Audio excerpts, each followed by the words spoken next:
Hello friends, कैसे हो आप सब। तो आज हम बात करेंगे यूनिट नंबर 7 के बारे में। इसका नाम आपके सामने है, डॉक्टर भीमराव अंबेडकर और राम मनोहर लोहिया के जातिगत संबंधी विचार। तो अभी तक हम यही पढ़ते हुए आ रहे हैं कि जाति पे अंग्रेज़ों के क्या विचार थे, ब्राह्मणों के क्या विचार थे, और बहुत सारी चीज़ें हमने पढ़ी है। अब बात करते हैं थिंकर्स के बारे में। ठीक है, वो तो थिंकर्स थे एक पूरी कंट्री के अकॉर्डिंग, है ना। अब हम बात करते हैं सिर्फ इंडियन थिंकर्स पे, क्योंकि सोशोलॉजी में ये दो ही चीज़ें इंपॉर्टेंट होती है। एक तो किसी भी शब्द की जो मीनिंग है वो आपको पता होना चाहिए, उसका जो अर्थ है, परिभाषा है, वो आंसर में आपके काम आता है। दूसरी चीज़ थिंकर, ठीक है। उसके बाद अब वर्ड मीनिंग लिख दोगे, उसको एक्सप्लेन कर दोगे। दूसरा काम जो होगा आपका, वो होगा आपका उसको एक फैक्ट के रूप में प्रस्तुत करना। फैक्ट कब बनेगा वो, जब आप किसी थिंकर्स को वहाँ पे लेके आओगे। जैसे कि अंबेडकर जी के बारे में आप बताओगे वहाँ पे कि डॉक्टर अंबेडकर ने ये बताया है इन चीज़ के बारे में, या इस टॉपिक के बारे में जो भी आप लिख रहे हो। जैसे कि जाति प्रथा है, उस पर सवाल बन गया तो आप बता दोगे भाई अंबेडकर ने ये बोला है, और जो लोहिया जी है उन्होंने ये बोला है, ठीक है, जाति प्रथा पे। तो वो एक इम्पॉर्टेंट चीज़ हो जाएगी आपके लिए वहाँ से, ठीक है। ठीक है, और उसके बाद आप बीच बीच में एग्जांपल्स भी यूज़ कर सकते हैं। जब भी आप आंसर राइटिंग लिख रहे होते हो तो वर्ड मीनिंग, उसमें आप उसका जो मीनिंग होता है वो लिखोगे, जो भी सवाल पूछा गया है। उसके बाद कॉन्सेप्ट को और क्लियरिटी देने के लिए आप कुछ थिंकर्स का इस्तेमाल करोगे वहाँ पे, और उसी के साथ साथ में एग्जांपल्स आप उसमें ऐड ऑन कर सकते हो। ठीक है, तो यहाँ पे दो लोगों के बारे में हम पढ़ने वाले हैं, पहले अंबेडकर और दूसरा लोहिया। देखो यहाँ पे क्या लिखा है, कह रहा है कि अंबेडकर और लोहिया जाति व्यवस्था को भारतीय समाज की हराश का कारण मानते थे और उसे नष्ट कर देना चाहते थे। तो बेसिकली दोनों ही ये पक्ष में है कि जो जाति प्रथा है वो समाज के लिए बहुत ही हानिकारक है ना। उसके अलावा ये दोनों ही जाति प्रथा को ख़त्म करने की बात करते थे। इसलिए अपने जीवन के अंतिम दिनों में ये दोनों आपस में जो है लेटर के द्वारा बात करते होंगे, उसी के बारे में लिखा हुआ है। उसके अलावा यहाँ पे कह रहा है कि जाति प्रथा में वास्तव में SC ST और OBC महिला अल्पसंख्यक जो है इनको OBC बोलते हैं, अपने मूल चुनाव क्षेत्र में रखकर एक राजनीतिक दल बनाना चाहते थे। पॉलिटिकल पार्टी बनाने की बात कर रहा है कि ये दोनों जो है, ये इनका मानना था कि इन लोगों को साथ में रखे, यानी कि SC को, ST को, महिलाओं को और अल्पसंख्यकों को साथ में जोड़ के एक पॉलिटिकल पार्टी बनाना चाहते थे, ताकि उससे ये अपनी बातों को रख सके लोगों के सामने, गवर्नमेंट के सामने। अंबेडकर के जाति विचार, तो बेसिकली यहाँ पे हम डायरेक्ट बात करने वाले हैं जाति के बारे में। जो अंबेडकर है उनके क्या विचार हैं, शुरू करते हैं यहीं से ही, हाइलाइट्स पढ़ेंगे। अंबेडकर ने जाति प्रथा को कठोर और उसकी आवश्यक विशेषताओं की ओर ध्यान आकर्षित किया है। असमानता का सिद्धांत, यहाँ पे ये असमानता भरी होती है जाति प्रथा में, आपको पता है। कठोर नियम होते हैं कि भाई आप अपने गोत्र से बाहर विवाह नहीं कर सकते, या अपनी जाति से बाहर विवाह नहीं कर सकते, ठीक है। बेसिकली गोत्र से बाहर विवाह कर सकते हो, लेकिन जाति के अंदर ही विवाह करना पड़ेगा, बाहर नहीं कर सकते। और खाना खाने पर प्रतिबंध है, ये सारी चीज़ें आपको मिलती है ना। और ये चारों जो वर्ण के बारे में हम बात करते हैं जाति प्रथा में, ये इसमें सिर्फ ये वर्ण ही नहीं है, इसके अंदर जो इनकी जो कंडीशन है वो भी अलग अलग आपको देखने को मिलती है ना। अब ब्राह्मण है, उसकी कंडीशन सबसे अच्छी होती है। सबसे देखो सेकंड नंबर पर जो धनी व्यक्ति है वो यही है, ब्राह्मण। क्षेत्रीय के पास इसलिए पैसा है क्योंकि वो राजा थे, है ना, और उनसे पंगा लेने की इनकी हिम्मत नहीं थी, इसीलिए उन लोगों को जो है अच्छा ऑर्डर दिया इन लोगों ने, नहीं तो उनको भी वहीं पर ही रखते। उसके बाद मनु एक ये व्यक्ति है, मनु की योजना में सबसे ऊपर का स्थान जो है ब्राह्मणों को है। उसके बाद क्षेत्रीय है, वैश्य है, शूद्र है, ये हमने पढ़ लिया था मनु के बारे में, ये क्या कह रहे हैं। ये भी थिंकर है इंडिया के। हिंदू समाज व्यवस्था में विभिन्न वर्गों के लोगों के बीच मिलकर खाना, आपस में विवाह करना प्रतिबंध है, ये हमने पढ़ लिया है। उसके बाद एक टॉपिक हम यहाँ पर शुरू करते हैं। जो अंबेडकर के विचार है शुरू यहाँ से होते हैं, वो हमने देखा कि भाई क्या क्या सोच रहे हैं। मेन चीज़ यहाँ शुरू होती है, वर्ण सिद्धांत की व्याख्या करी है इन्होंने। जो वर्ण है, अंबेडकर साहब ने वर्ण को एक्सप्लेन किया है कि ये जो वर्ण व्यवस्था है ये बेसिकली है क्या। अंबेडकर में हिंदू समाज व्यवस्था में 4 वर्णों की मौजूदगी को पहचाना, यानी कि जो हिंदू समाज है उसमें 4 वर्ण है ना, ब्राह्मण, क्षत्रिय, वैश्य, शूद्र। इस बात पर जोर दिया कि हिंदू समाज मुख्य रूप से व्यक्तियों पर आधारित ना होकर वर्ण और वर्ग और वर्ण पर आधारित जो है अवधारणा है। ये किसी एक पर्सनल व्यक्ति पर आधारित नहीं है, ये पूरे समाज पर आधारित है। ठीक है, पूरे समाज को ये लेता है, अपने अंदर समा लेता है। उसके अनुसार कोई ब्राह्मण व्यक्ति या कोई क्षेत्रीय, वैश्य, शूद्र अथवा अस्पृश्य व्यक्ति हिंदू समाज की इकाई नहीं है। इकाई कहाँ है? वर्ण के अंदर, यानी कि अगर वो किसी वर्ण में आते तब वो गिनती में है, अदरवाइज़ वो गिनती में ही नहीं है। कहने का मतलब ये है। यहाँ तक कि विवाह और विरासत के कारणों को छोड़कर परिवार भी हिंदू व्यवस्था में समाज की इकाई नहीं माना जाता। हिंदू समाज की इकाई वर्ग या वर्ण ही है। हिंदू समाज की व्याख्या में व्यक्तिगत उपलब्धि या व्यक्तिगत न्याय के लिए कोई स्थान नहीं है। ठीक है, कोई एक पर्सनल व्यक्ति अगर अपना न्याय मांगता है, देखो आज तो कंडीशन कुछ और है, संविधान या न्यायपालिका है आपके पास, तो आप पर्सनली जाके भी अपने लिए न्याय मांग सकते हो, चाहे वो कोई भी रीज़न हो, किसी भी रीज़न से। उसके बाद लेकिन हम बात करें पारंपरिक समाज में, जाति प्रथा जब थी हमारे देश में, तो उस समय ये सब नहीं था। ठीक है, कोई एक पर्सनल व्यक्ति जाके अपना अधिकार नहीं मांग सकता। उसका समाज अगर उसके साथ रहेगा तब वो रह सकता है, मांग सकता है। और उसमें भी जो अछूत है, ठीक है, और जो अछूत व्यक्ति है उसको तो कोई अधिकार मांगने का अधिकार ही नहीं है। अछूत और शूद्र को हम इसमें ले सकते हैं। ठीक है, ये है अच्छी कहानी। और अंबेडकर ने हिंदू समाज व्यवस्था पर समाज के वर्णों में विभाजन के प्रस्ताव का विश्लेषण किया कि विभाजन के कारण हिंदू समाज व्यवस्था एक उन्मुक्त समाज व्यवस्था को की 3 मुख्य आवश्यकताओं, स्वतंत्रता, समानता और भाईचारे को संभाल पाने में असफल रही है। यानी कि जो वर्ण व्यवस्था है उसने जो हमारे आपस का जो भाईचारा है, ठीक है, विभिन्न धर्मों के लोगों के बीच में जो भाईचारा है उसको ख़त्म किया है, क्योंकि ये आपस में हमें मिलने नहीं देता। ठीक है, एक दूसरे से दूर करता है, छुआछूत फैलाता है। अंबेडकर के अनुसार दिव्य शरीर के विभिन्न अंगों से विभिन्न वर्गों की उत्पत्ति के सिद्धांत ने इस विश्वास को पैदा किया है कि ये दिव्य इच्छा होगी कि ये वर्ण अलग और विशिष्ट बने रहें। यानी कि जो ब्राह्मण लोग कहते हैं ना कि भाई जो लोग पैदा हुए हैं, जो अलग अलग वर्ण हैं, इसका कारण ये है कि एक जो पुरुष था, ठीक है, आदि पुरुष या जो सबसे पहला पुरुष होगा, उसके जो सिर था, ये वाला जो हिस्सा था, इससे तो ब्राह्मण पैदा हुए हैं। ठीक है, ब्राह्मण हुए हैं। और जो हाथ थे इससे क्षेत्रीय पैदा हुए हैं। और जो ये वाला हिस्सा है इससे वैश्य पैदा हुए हैं। और जो नीचे वाला जो हिस्सा है ये वाला, इससे पैदा हुए थे शूद्र। ठीक है, तो ये जो सोच थी इन लोगों में डाली गई, ठीक है, जो जनता थी, मासूम जनता, उसमें जो डाली गई सोच कि भाई आप जो है ब्राह्मण हो तो आप सर से पैदा हुए हो, यानी कि आप बहुत ही बुद्धिमान हो। बेशक उसके पास बुद्धि ना हो, लेकिन फिर भी वो बुद्धिमान जो है उसको बोलते थे, क्योंकि ये धारणा जो है लोगों में सोच पैदा की गई थी कि यही है, ये असलियत है और ये भगवान की यही चॉइस है कि आप ऐसे रहो। पृथक्करण और अलगाव की जो प्रवृत्ति का सर्वाधिक विस्तृत और दूरगामी प्रभाव निश्चित रूप से जाति पड़ता है। आरंभ में ये केवल 4 थी, आज ये कितनी है? ऐसा अनुमान है कि 2000-3000 से ज़्यादा हो सकती है, यानी कि लगभग 5000 भी जा सकते, कोई बड़ी बात नहीं है। जाति मैं आपको बता रहा हूँ, अभी हम 4 वर्णों के बारे में पढ़ रहे हैं, लेकिन इसके अलावा भी हिंदुओं में दुनिया भर की जातियाँ हैं, जाति के अंदर जातियाँ हैं। ठीक है, ब्राह्मणों के अंदर दुनिया भर की जातियाँ हैं और क्षेत्रों के अंदर दुनिया भर की जातियाँ हैं, अलग अलग समूह बटे हुए हैं। मुसलमानों को हम देखते हैं कि भाई नहीं, ऐसा नहीं हो सकता, वहाँ पे जाति नहीं होती, वहाँ पे भी होती है। ठीक है, सिया सुन्नी है, उसके अंदर भी बहुत सारी चीज़ें वहाँ पे देखने को मिलती है। आपको सब जगह बटा हुआ है भाई।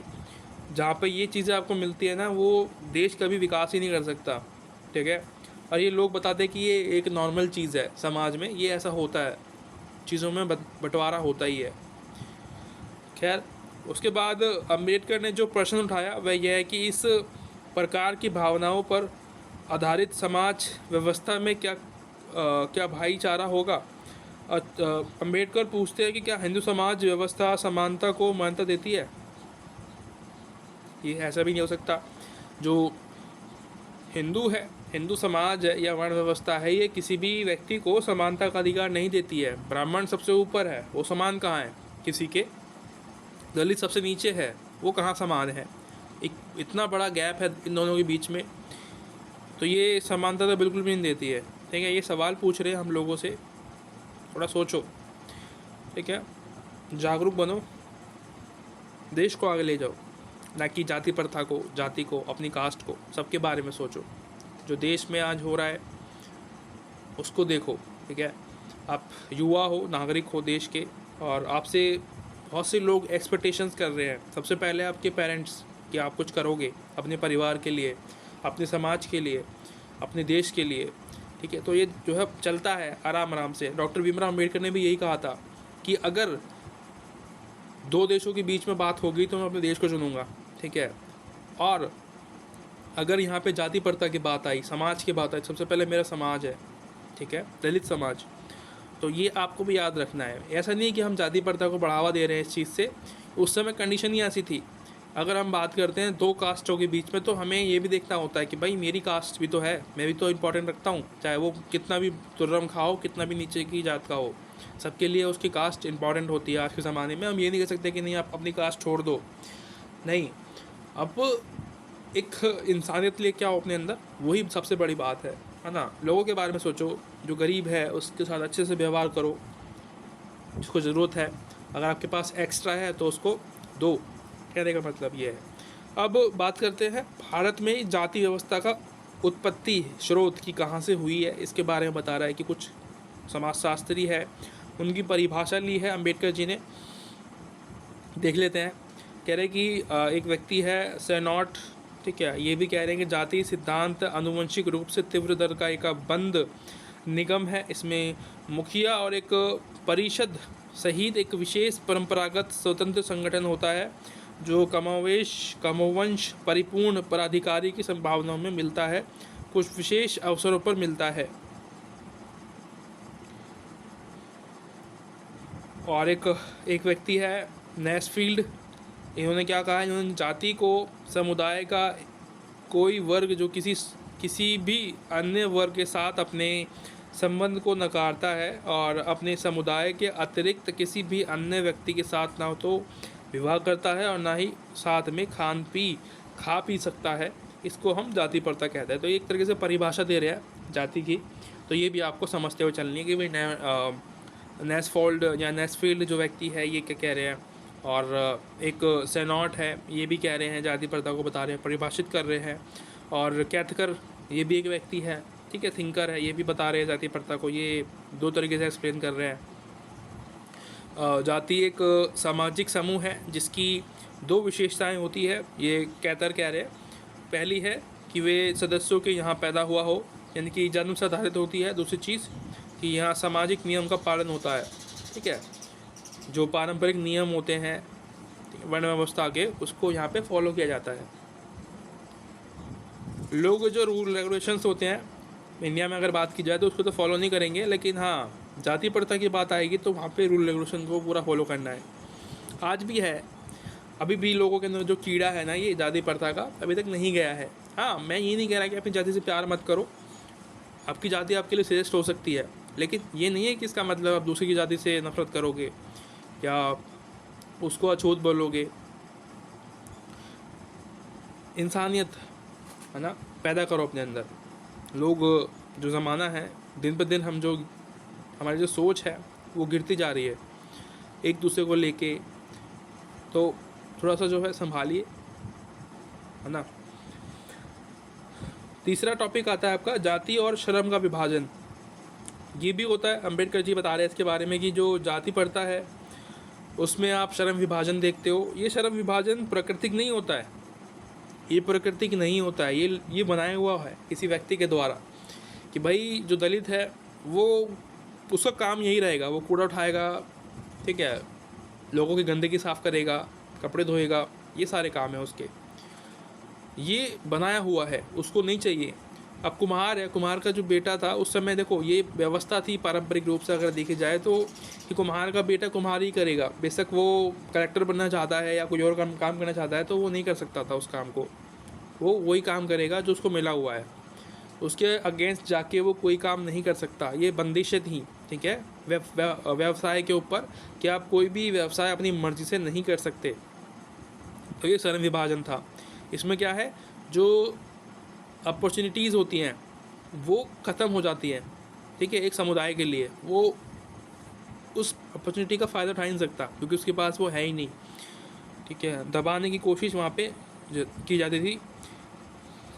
उसके बाद समाजवादी और जाति व्यवस्था, ये क्या है, अंबेडकर उन समाजवादियों के विवेक पर प्रश्न करते हैं जो ये कहते हैं कि मनुष्य को सक्रिय रखने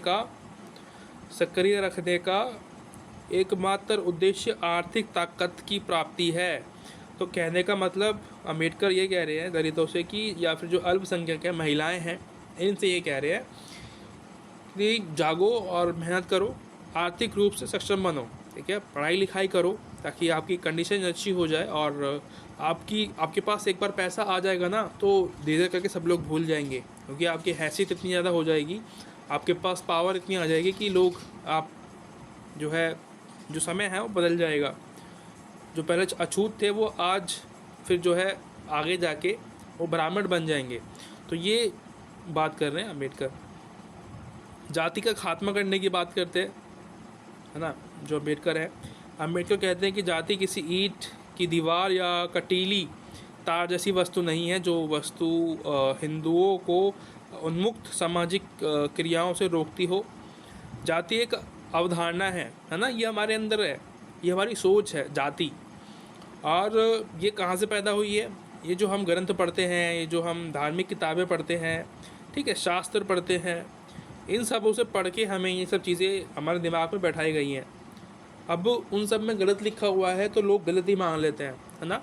वो फैक्ट ऐसा देते हैं आपको ताकि आप मान लो, इमोशनली आपको ब्लैकमेल करने की कोशिश करते हैं चीज़ों को समझा के कि देखो ये भगवान ने बोला है, उस समय ऐसा बोला था।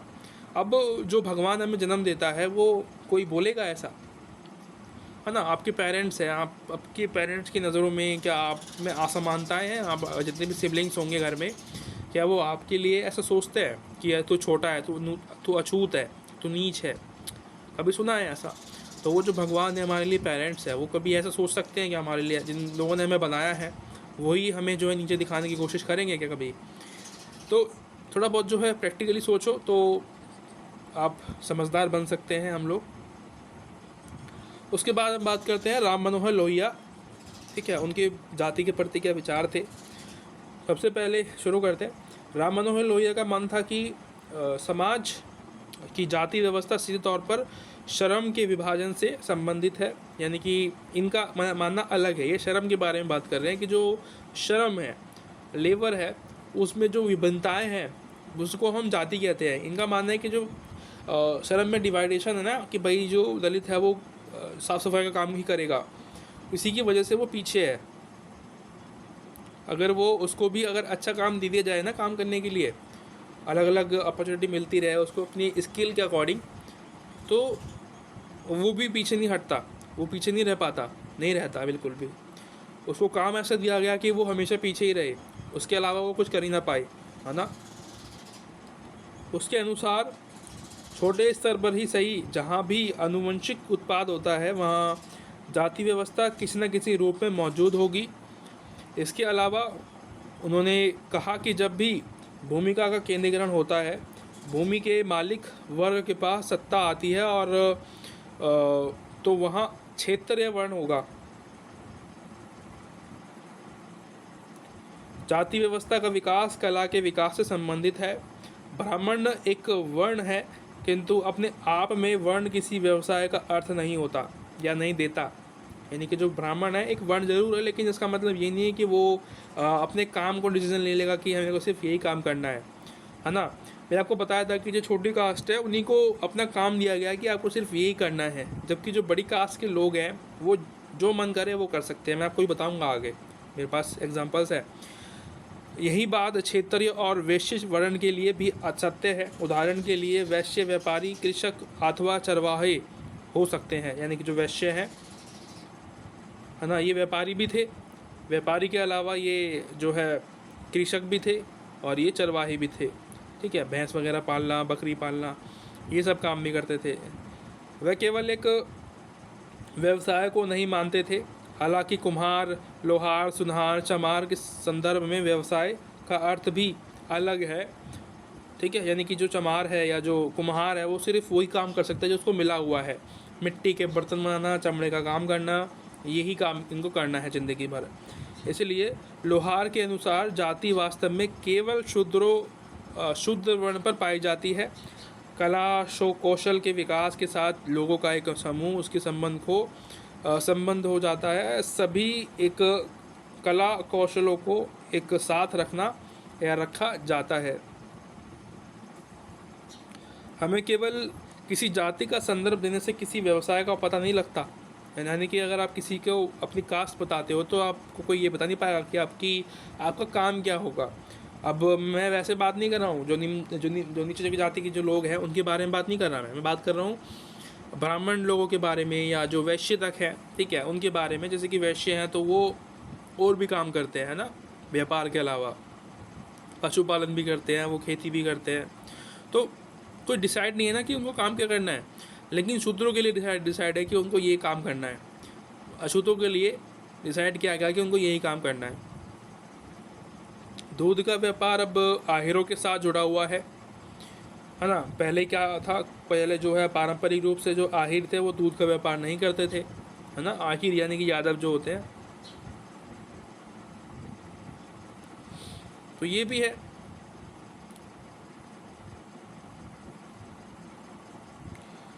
जाति की दुष्क्रिया और उसका विनाश। यहाँ पे जो लोहिया है वो बताने की कोशिश कर रहे हैं ये जो कारण है जाति प्रथा का वो क्या है। तो लोहिया का मत था कि भारत में जाति व्यवस्था देश के मौजूदा भौतिक और आध्यात्मिक ह्रास का एकमात्र सबसे बड़ा कारण है। यानी कि जो जाति प्रथा है उसने हमारी जो भौतिक और जो आध्यात्मिक चीज़ें हैं, जो हमारी जो सोच है, हमारे जो विचार हैं, हमारे जो काम हैं, उसको बांट दिया है। हमारा जो खान पान है, रहन सहन है, उसको डिवाइड कर दिया है आपस में। किसने? जाति प्रथा ने। उसके बाद ये कह रहे हैं कि हमारे समाज में, देश में, इंडिया की अगर बात करें तो महिलाएं, हरिजन, शूद्र, ये सब जो लोग हैं, SC ST OBC, महिला, इन सब की संख्या मिला जुला के हमारे देश में 85% के आसपास बनती है। अभी ज़्यादा हो सकती है। फिर भी सबसे कम प्रतिनिधित्व मिलता है हम इन लोगों को 85% से। यानी कि जो लगभग 50% लोग हैं वो देश की पूरी जो भी काम है, सेना है, राजनीति है, व्यापार है, सरकारी नौकरियां हैं, इनमें बैठे हुए हैं। ये इनको कुछ भी नहीं मिलता इसमें से। उसके बाद इनका जो मत था, ये चाहते थे हमेशा कि जो पिछड़े हुए लोग हैं, है ना, पिछड़ी हुई जातियां हैं, इनको नेतृत्व मिलना चाहिए। और लगभग 60% जो है ज़रूर मिलना चाहिए। 60% यानी कि जो अभी 85% है, इसमें से लगभग 60% तो इनको मिलना ही चाहिए प्रतिनिधित्व। ठीक है, 100% की आबादी में से 60% तो मिलना चाहिए। सेना में, उच्च सरकारी नौकरियां में, राजनीति में, इन सब में। ठीक है,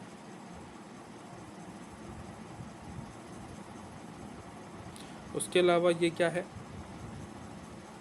भारत के आर्थिक और आध्यात्मिक क्षेत्रों सहित सभी क्षेत्रों में होने वाले ह्रास के लिए लोहिया मौजूदा जाति व्यवस्था को मुख्य कारण मानते थे।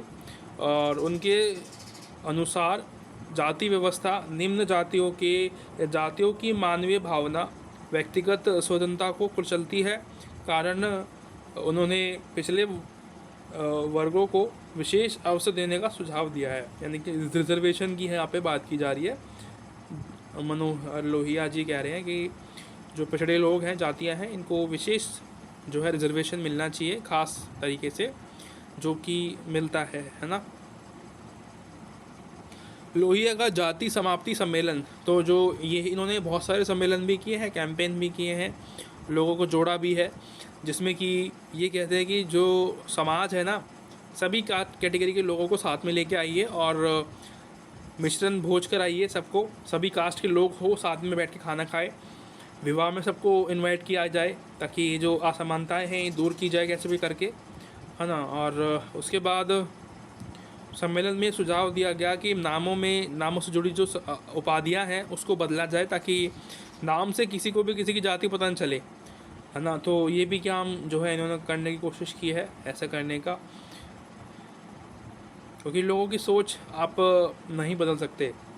इन लोगों को ये पता चल गया कि भाई लोग नहीं सुधरने वाले, चाहे आप कितने भी भाषण दे लो, आप कितना भी प्रयास कर लो, कितने भी आंदोलन कर लो, मूवमेंट कर लो, ये लोग हैं टेढ़ी पूंछ है, कभी सुधरेंगे नहीं। इनके अंदर जो चीज़ें भरी हुई हैं वो हमेशा रहेगी। तो ये इनका मानना है कि यार नाम ही अपना चेंज कर लो, सरनेम जो है, ताकि किसको पता नहीं चले कि आप हो कौन। ठीक है, तो ये रहा आज का चैप्टर। आशा करता हूँ थोड़ी बड़ी वीडियो हो गई है, क्योंकि एक्सप्लेन करना चाहिए था, मतलब एक्सप्लेन करना पड़ा मुझे थोड़ा सा। तो thank you so much for watching. अगर थोड़े बहुत भी अच्छी लगे हो, कुछ सीखने को मिला हो, तो आप मुझे सपोर्ट कर सकते हैं। मिलते हैं अगली वीडियो में, तब तक के लिए बाय बाय।